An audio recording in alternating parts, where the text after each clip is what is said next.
My name is Ravi Malina, consultant orthopedic and trauma surgeon specializing in hand and wrist surgery. Compression of the ulnar nerve at the level of the elbow can be quite debilitating. Patients often present with symptoms of altered sensation over the little and ring fingers.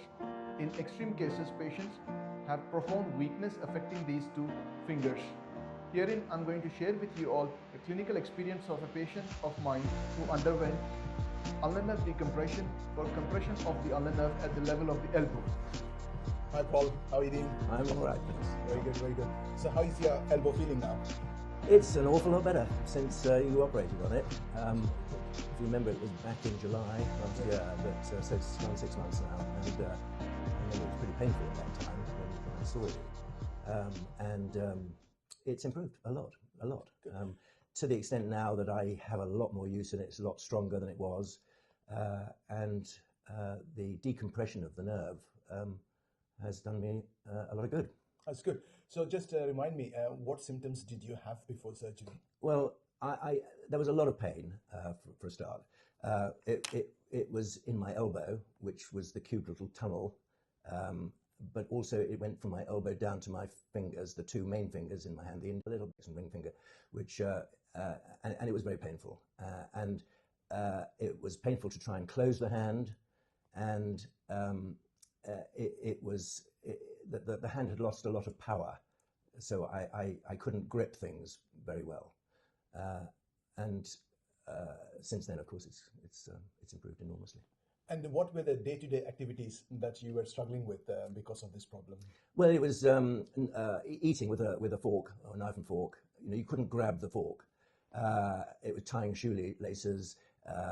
It was holding things in my left hand. Generally, there was incapacity, a lot of incapacity there.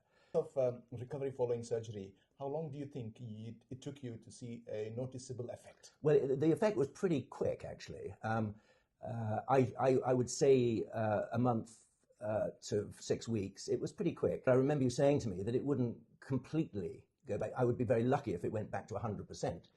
And I would say right now it's probably at 85 to possibly 90% improved. So. Yeah.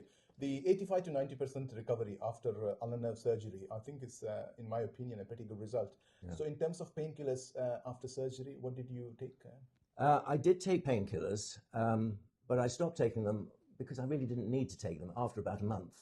But certainly I took paracetamol, and yeah, that helped. But at the end of the day, it didn't really need to continue that much after about 4 to 6 weeks. And the pain then started to go.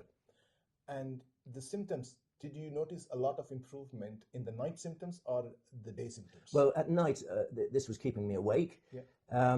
So yes, there was a lot of improvement, both day and night, but more so in the night because obviously I was able to sleep better. Yeah. Now, what is your advice to patients suffering from cubital tunnel compression? Well, I think certainly do something about it. I had a choice, and you gave me a couple of choices, and one was an injection, and I think you were rather indicating that I should go for the operation, and that was absolutely correct, I have to say. The advice you gave me was excellent. So if somebody is suffering from what I suffered from, which was cubital tunnel syndrome, it affected my ulnar nerve, it affects the hand, then do something about it pretty quickly. Definitely. That's very good. Lovely seeing you today. Nice to see you. Nice to see you. Yes.